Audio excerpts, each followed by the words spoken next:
welcome to Lunchtime Football here on Channel 7. And thanks for joining us. Hope you're warm and hope you're well. And what another good week it's been in footy.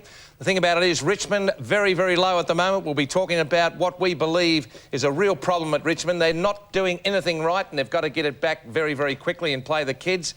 And Collingwood continue to march towards the finals for the first time in many years and they're looking very, very good. And Rodney Eade is on the unemployment queue. We'll be discussing that and more with Dennis Pagan, who's going to be in today, and also Ben Graham, the captain of Geelong. But first of all, let's meet this motley crew. The eloquent Sam Kekovich, ladies and gentlemen, is first up. G'day, Sammy. G'day, Rex. How are you?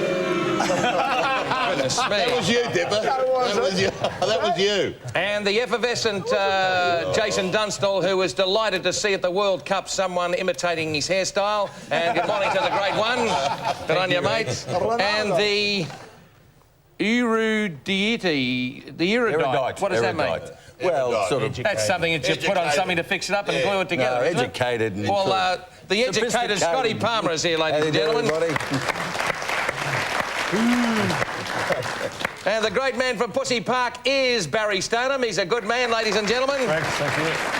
The exceptional Daniel Southern. Thank you, Rex. Hello, hang on, everybody. And the excruciatingly popular Robert Di Pierdomenico.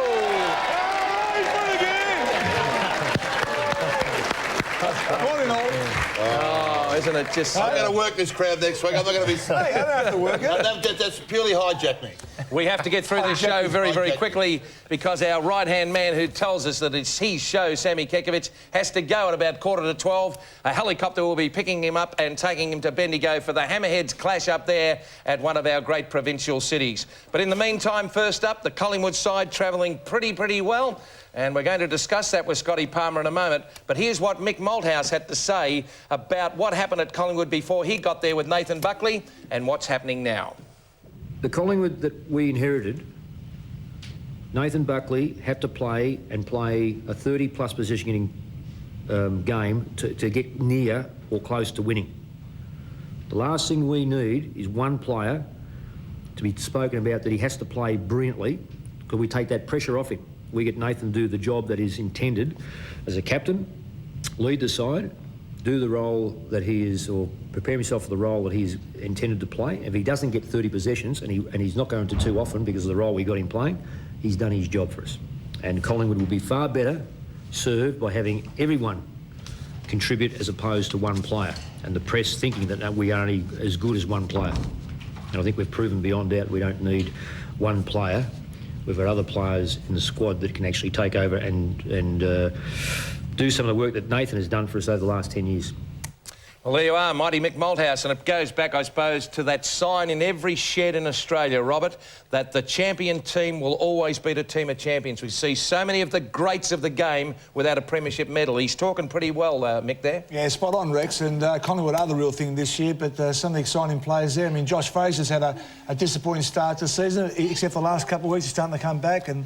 You know, you've got a good bunch of kids there. He just does it beautifully. And, of course, isn't it a coincidence that Craig Willis is out in the cold and shivering Melbourne this morning? And who's he got with him? You won't believe it. Josh Fraser. Well done, Dipper.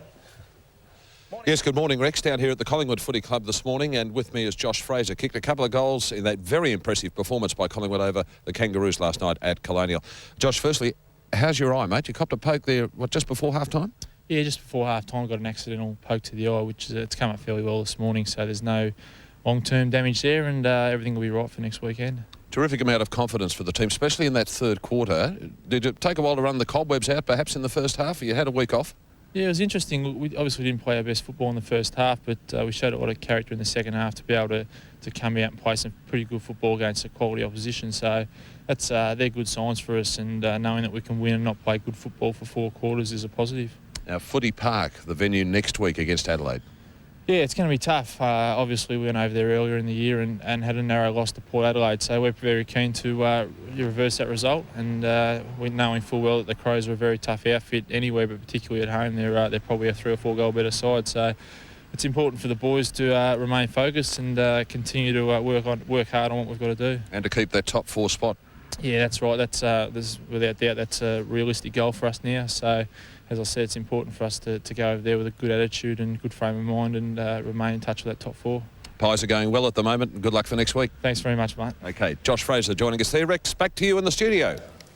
Yes, thank you very much, Craig, and well done to the young man, Josh Fraser, who was at the Royal Children's Hospital on Friday doing the rounds.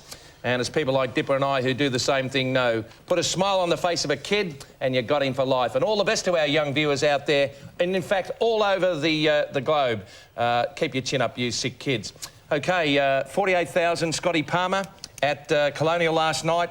A great crowd Friday night. It is the home of football in winter in Melbourne, and the AFL have to take note that it's pretty cold at the MCG in June and July. True, Rex. Yes, those games at Colonial really should be played on a Friday night there. It's fantastic to be there. It's like a theatre. But I tell you what, the David Schwartz saga continues unabated at Melbourne. He must front the tribunal this week on that hip and shoulder with young Welsh. And I tell you what, it's not that concerning Melbourne. It's the form of David Schwartz. I've got a feeling that something's going to happen in regard to the Big Ox. If not this week, pretty soon. What do you mean something? What do you mean? Well, they'll have to do so. They might even have to drop him. That would be one case. You mentioned that last week, Scotty. Yeah, well, but the reality is I don't think there's anyone at Melbourne. If they had someone at Melbourne that could remotely slot into that centre-half forward position, they would have employed that about 6 or 7 weeks ago. Well, there's a suggestion that he was playing with a Matty Lloyd-type finger injury. That's been denied by the club this morning. They said it's just completely form that's probably worrying him in at the moment. Scotty, his contract-wise, what, another year Contract? to go? No, he's out of contract this year. Will they renew his contract? Oh, it's probably problematical, isn't it? Is there a chance he might retire? Renew his Well, I contract, suppose there or would put be. a contract out If on him. he's dropped, I don't know. Well, but, renew it. he's got some worrying days ahead, I'd So you're say. talking about dropped, retired, he's still on contract, so watch his space, you reckon, eh? Watch this space. Well applied. we're But I being tell you harsh on what, him. if you think Carlton had a bad time up at Brisbane last night, their VFL side, the underdogs today against the Northern Bull Ants. They're flying some blokes like Hottenback to play in that match. But here's what Lee said about that effort last night. The Lions against the Blues up there at the It was at the Gabba last night, Scott. The Gabba. Roll the tape, Mud. Yeah, we've pinched a couple of wins without two of our really good midfielders the last couple of weeks. We've had to graft them out. But in the record books, all it is winning the games where you don't play particularly well, but found a way. You know, a player or two will bob up. I mean, Des Headland got half a dozen goals tonight, so that was obviously a critical part of the win. Yep, and there's no further retirements, sackings, departures from the Sydney Swans overnight, although there are some rumours that things are going to happen towards the end of the year. Calvin Templeton's position as CEO, really sort of doubtful at the moment. We spoke to him yesterday. There was a word that he might come back to join the league. He said, I've no intention of doing that. I'm staying in Sydney. Of course, there's the Paul Kelly's position. Now, Paul's playing today. He had acupuncture on his back to enable him to play. There's Nick Daffy's position. There's Dunkley's position. They're all up for grabs at the end of the year. So I tell you what, the Swans are in a little bit of a crisis at the moment. And if you've already spoken to Mick Malthouse about Nathan Buckley, well, as regards the Brownlow medal, he's a 14-to-1 chance now. And I tell you what, that puts him at longer odds than he's ever been in the Brownlow medal. Crawford and Cousins are the favourites at 5-to-1. Yeah, but Collingwood might stand a better chance of winning a premiership. Yeah, but just from a Brownlow medal point of view, I wouldn't reckon it even come into Nathan. He would be desperate to win a Brownlow medal. But when you have a look at the fact of premierships versus, and you've been there, very close twice, runner-up, but the premierships are what really you say, my goodness me, how good is that? Oh, without a doubt, Rex, but you're probably asking the wrong man. There's a gentleman down the end who's won both, so why don't we get the great man, the Brownlow medalist, to tell us? I mean, premiership, that's what you play for. And Nathan Buckley's been around for 10 years. He's carried Collingwood for those years. At this stage, he's the closest he's ever been to a premiership. But that individual award still holds sway with I mean, him. he's got to go and play footy week in, week out. He won it, he came down the club going like this, saying, have a look at my Brownlow. OK, before we have a look at the results, it has been, suggested on 3AW by a couple of people yesterday that the Rhys Jones book is only for a preview and promotion of the Hammerhead show, the club. Not true. Not true. We broke the Rhys Jones book here last weekend, and since then it's all broken loose as regards drugs and so forth, Rexy. We believe that Rhys has been told to keep his mouth shut from now on. Things are being said that shouldn't be said because it's a little bit early for the book, but it's going to be an explosive book. And I tell you what, this is the second case where drugs have come into the limelight over the last few months, and there must be something in it because... Well, there's nothing esoteric about it. I mean to say the reality was he made mention of the fact that he dabbled in cocaine. Well, it must have been prevalent in those days. No, you were playing in One those line days. only, he said. But One it's in line. society, isn't it? So I can't see why footballers would be any different. OK, let's have a look at the final a whole results. new meaning And of that line. you work it out for yourself. There they are. And it's Essendon by 12, Geelong 42, Port Adelaide 46, Collingwood 33 in the end over North, and Brisbane by 15. That's the shortest winning margin, I think, at about... well, I don't know. I just made that up. Let's have a look at the reports. There they are. David Swartz on Andrew Welsh, number 41 of Essendon, and Bo McDonald for allegedly tripping Lance Whitnall, Big Red, at the centre half forward for Carlton. And here's the ladder. There it is. Carlton still on the bottom. Port Adelaide on top. Have a look at the interstate sides up there. West Coast, Adelaide, Brisbane and Port Adelaide. And we're actually going to... what we're going to do, we're going to promote the panel to dissect. So, what are you're putting me off there, aren't you? No, I'm not Why really. did you just go down so low? I tell you what, you look like Michael Schulberger, Johnny Howard. I tell you what, it's just incredible. OK, here we are. Get a shot of this. OK, that's the long and the short of it. You got it in black and white. Back after the break. Now you can clap. You idiot.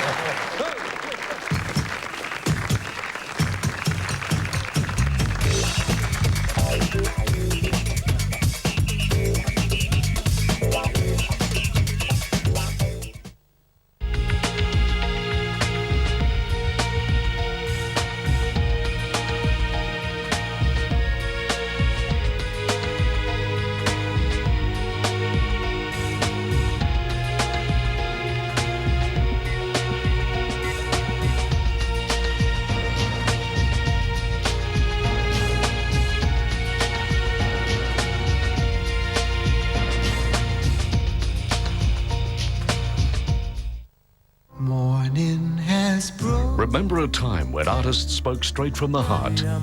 How they captured the emotions we all felt and turned them into songs we'll never forget. Time Life presents the Singers and Songwriters Collection. Relive the passion and poetry of the 70s with the songs that shaped our lives. From Rod Stewart, Carole King, and Carly Simon. Start your collection now by calling 1300 300 353 to order your first double CD packed with 30 classic hits from 1970 to 72. Pay by credit card and you'll also receive a second double CD, 1973 to 76, absolutely free.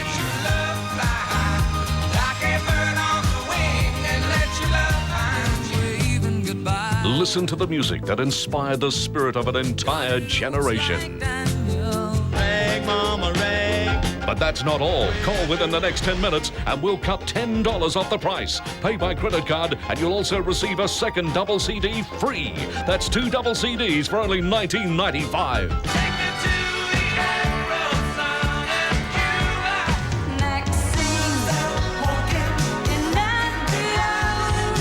Then audition other great CDs in the Singers and Songwriters Collection. There's no minimum to buy. Cancel anytime. Listen to the singers who touched our hearts and the songs that changed our lives. Call 1300 300 353 within the next 10 minutes to start your Singers and Songwriters Collection for only $19.95. Pay by credit card and you'll also receive a second double CD absolutely free. That's almost $60 value for only $19.95. Call 1300 300 353 now. Beacon Lighting's annual clearance sale is on now with huge reductions. 10, 20, 30 and 50% off selected styles and trends. But be quick, clearance stock will move fast. Beacon Lighting makes light work. Rebel Sports massive winter clearance. Women Puma suede French stereo over top $39.99. Adidas men's circle tracksuit now $74.99. Adidas women's logo Raglan fleece top $29.99. The massive winter clearance on now. Anyone can play Rebel Sport. Hurry into Fantastic Furniture for Australia's best value catalogue deals. Unbeatable prices on hundreds of fantastic products. There's never been a better time to furnish your home office, lounge, dining and bedrooms. You won't beat the prices and Fantastic's package deals. Catalogue ends Sunday at Fantastic Furniture. And here comes Cam Evil in his RAV4 stunt car. And just look at the air he's getting.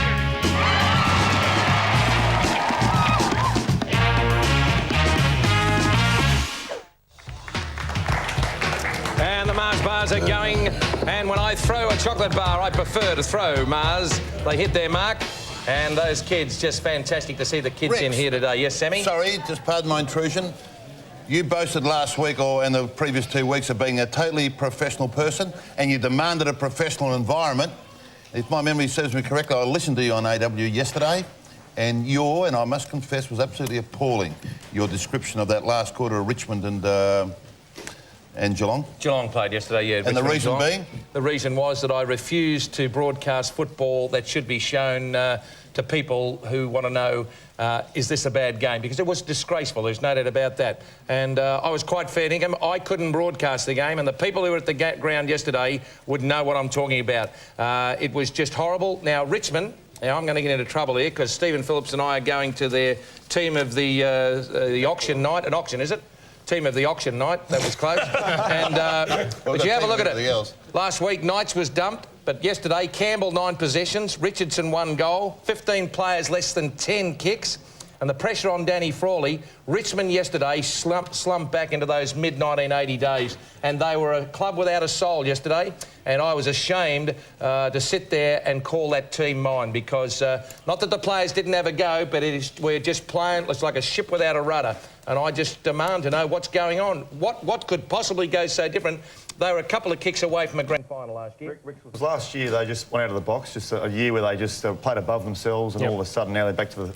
Don't know whether I agree with that. Daniel, can you actually play above yourself? I believe you can play to your ability, and if you're not doing that all the time, you're playing below yourself. It's a good point. I don't think you can play better than what you are. I totally agree with you there. You play to your optimum, that's what you endeavour to do every week. But I think their backline was a real concern yesterday. When you're playing a guy like Jason Tawney on a legitimate centre-half forward in Mooney, you're always going to struggle. It wasn't just that match-up. There was the Kingsley, he was well held yesterday. Their Achilles heel has been apparent for about 3 or 4 years, and we keep saying it.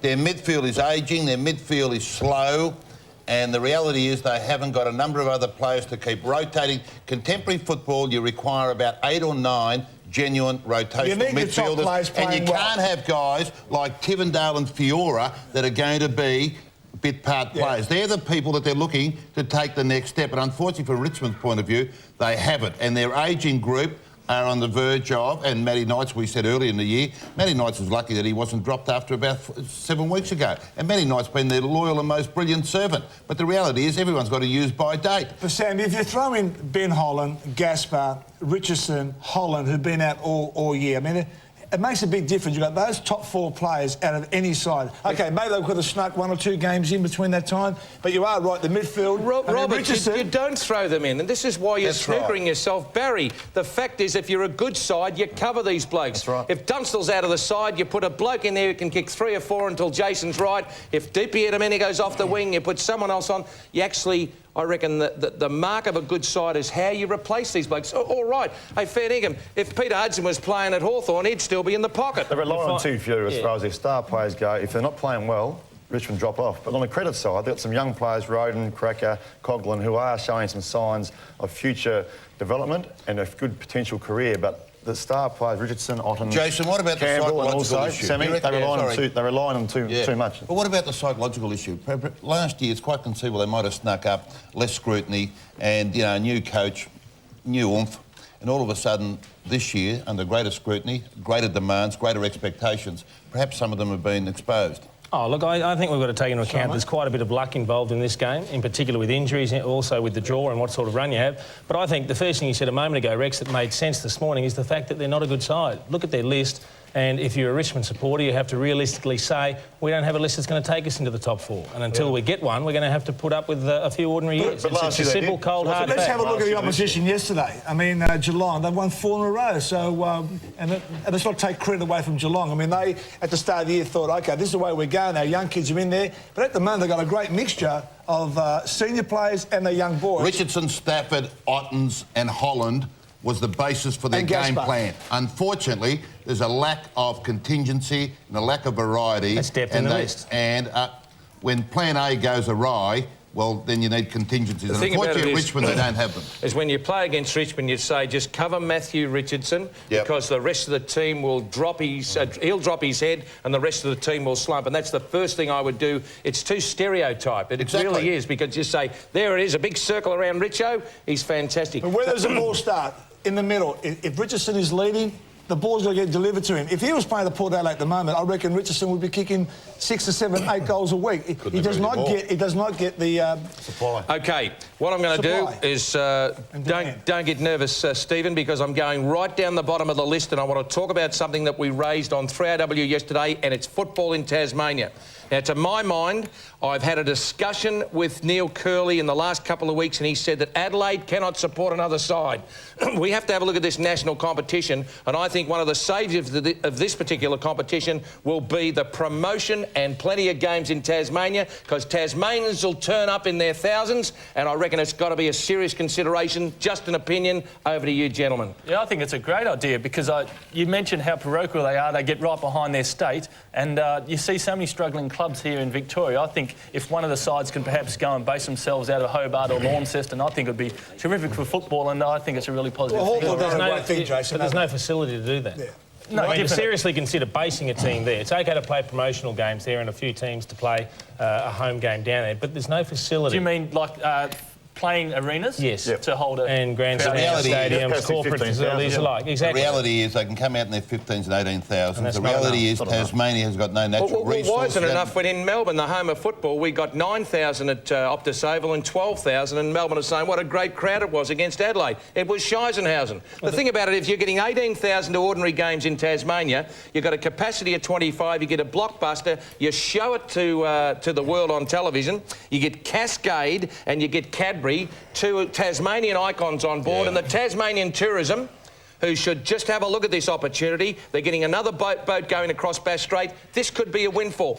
I'm not saying, Jason, that it's right. I'm just saying don't dismiss it, but let's get a discussion paper going and see the feasibility of it. I'm not dismissing it, but surely we're not in a position to be looking at another team into the competition as opposed to worrying about what's going to happen in 4 years' time when the TV rights deal is up.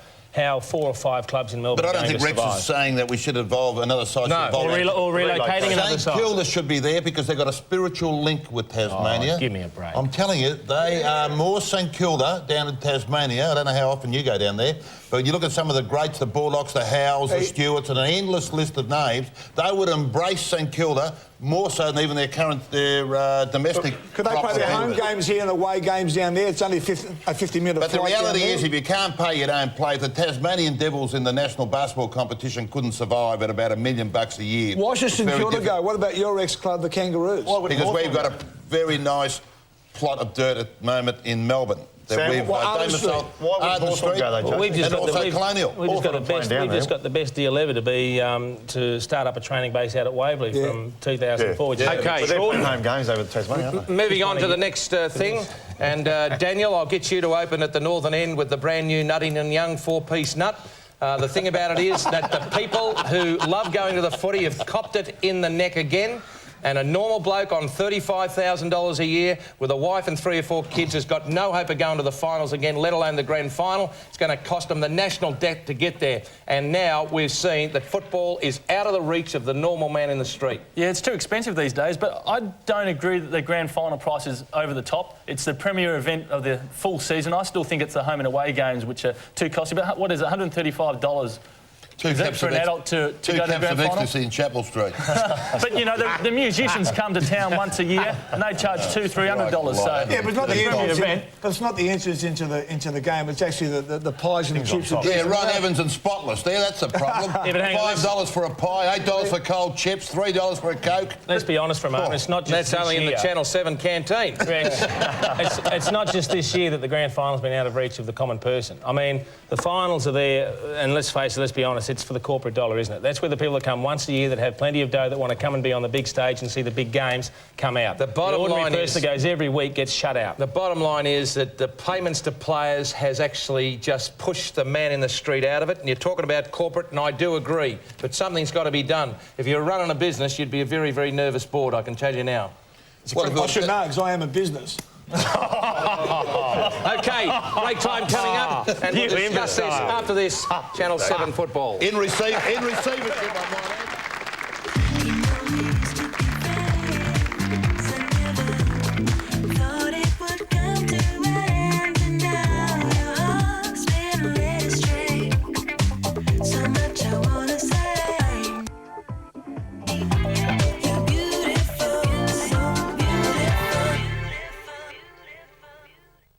Beat the Taxman. Tens of millions of dollars are foregone each year because taxpayers don't know the rebates. We reveal new deductions. Definitely. Hidden loopholes. I like the refund. They double this family's refund. Call the Men in Black, our crack tax team, standing by to put money in your pocket. It's the right thing to do. A must-see report for every taxpayer.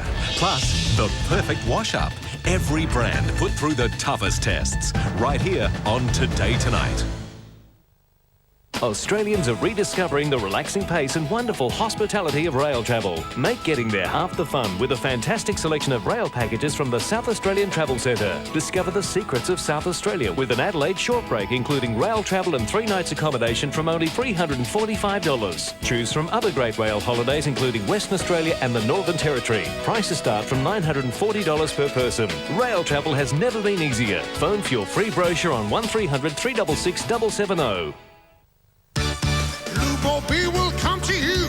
Tell me more, Mobile. On 1330-32. Tell me more, Mobile. Mobile can do the lots.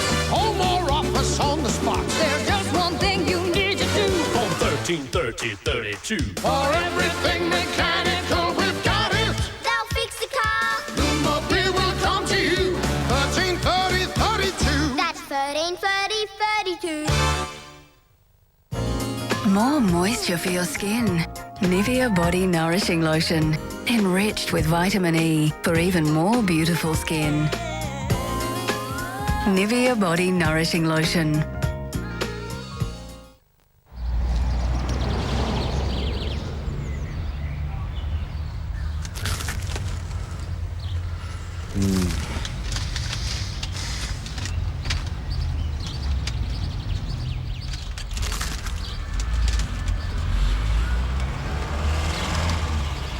Do you reckon they know what they're missing out on? They wouldn't have a clue by the look of them. 4 and 20, the great Australian taste. New Sudafed has double action power. That means you'll get effective relief from a blocked nose and your related symptoms. Ask your pharmacist for new double action Sudafed. At Sudafed, we know noses.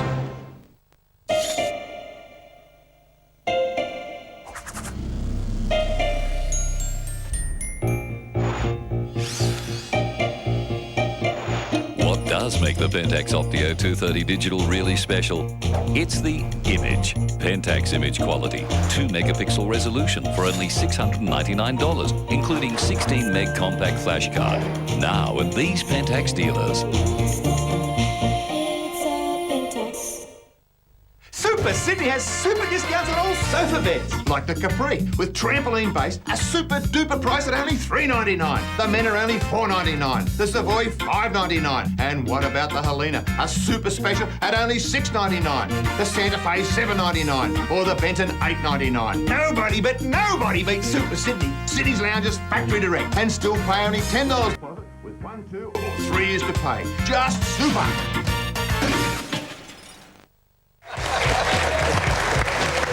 Very good.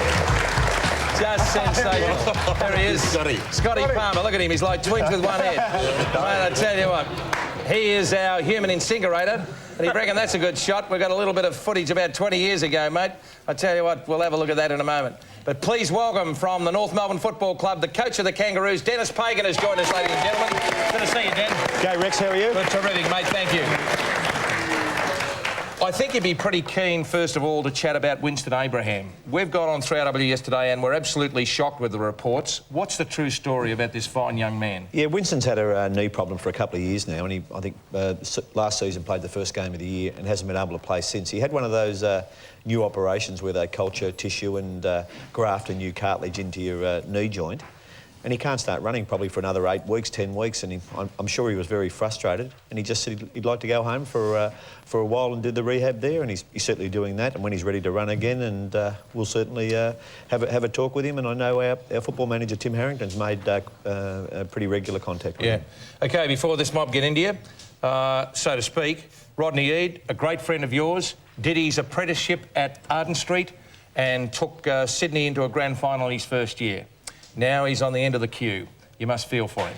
Well, you do. It's a very tough caper, Rex. You go in with your eyes open. You know it could be your turn any time. And I think that Rodney would be aware of that, but you can't help but feel for him because, you know, who knows what the true circumstances are. You know, the politics of the Sydney Football Club. It's very hard to give an opinion, to know exactly what's going on. All I can say is it's a pretty tough caper, and you know that your turn could easily come. Now, Dennis, the position that you're in now in contract negotiations, I'm not going to sit here and ask you whether you're going to re-sign or not, but as a coach, and you look around the rest of the league, you look at the financial situation of the Kangaroos and what sort of restrictions you'll have come draft time and all that sort of thing. I was over in Port Adelaide on Friday and saw the best training facilities you could ever dream of over there. Do you all of a sudden sit there and think, well, if I'm here at the Kangaroos, I'm not perhaps coaching on a level playing field? Oh, well, there's no doubt about that, but I don't really think, Jace, that, you know, the facilities make any difference. We've been to 3 grand finals in the last 6 or 7 years with the facilities we got, so I don't think that makes a hell of a lot of difference. Sure, you'd like for prospective recruits and people coming to your club to see that. I think the Kangaroos is a pretty unique organisation, and you've got to be there and be involved in to feel that. Everyone that's involved is very passionate about the club, and you know, the players have been sensational for a long period of time. I hope that they can get something that resembles Port Adelaide or some of the stronger clubs. It'd be great, but I don't think that makes any difference to on-field performance. But Jason, you mean like train facilities? I mean, yep. I've been to the Taj Mahal rooms over there. It's unbelievable. It's not the showers and the spas or whatever, because on a rainy day they can actually train inside and virtually have a game of football inside. Yeah, but Van Goghs and Streetons on the wall doesn't necessarily replicate what happens out in the field. That's what he's trying to tell you. No, but it also helps with recruiting and things like that, doesn't it? Attracting players. Yeah. You go and have a look at one set of facilities and have a look at another and say, which would I be more comfortable with? Well, I'll tell you what attracts players to Arden Street in the draft to any other club is their resolve and their history and their tradition and the players that they meet. Not disputing that. And perhaps 3 grand finals in 6 years. The role of coach these days has changed so much. You're not just coaching the team now, you're more or less managing a whole club. You're at the marketer, the fundraiser, the whole lot. How much has it changed in 3 or 4 years? Or even 5 years? I think you can make what you want out of it, Barry. Look, the most important thing is for coaches to be successful and win games. Yeah. You've got a marketing manager who's got to play his part, and the coach is obviously going to assist him. But the prime requisite of a coach is to win. If you win, membership will be better, marketing will work a hell of a lot stronger. We never should ever lose sight of that.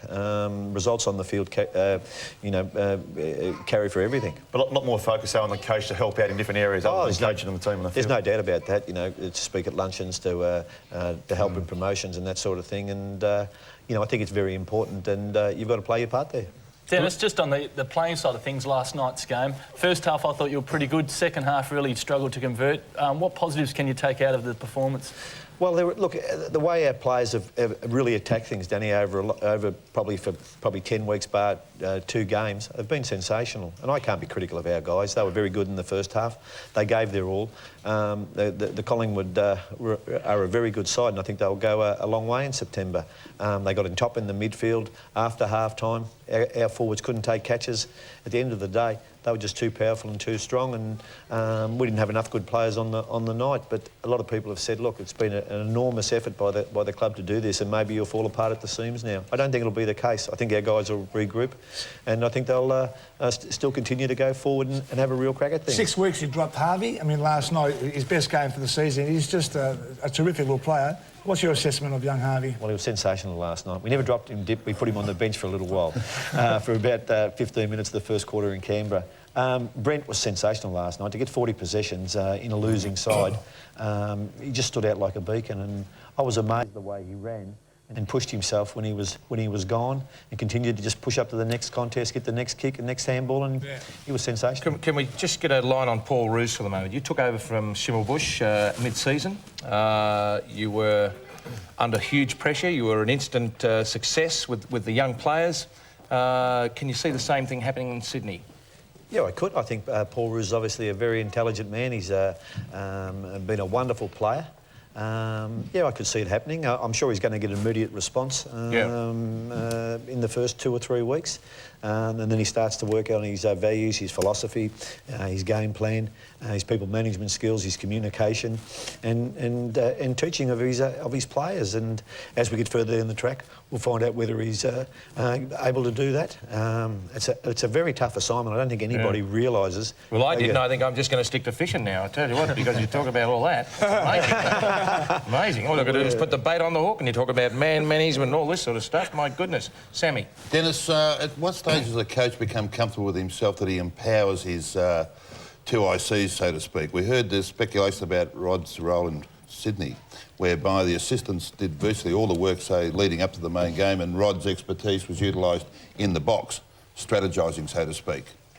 You know, I think match day is probably only 10% of it, Sam. I think coaches have to manage their assistants. They have to encourage them.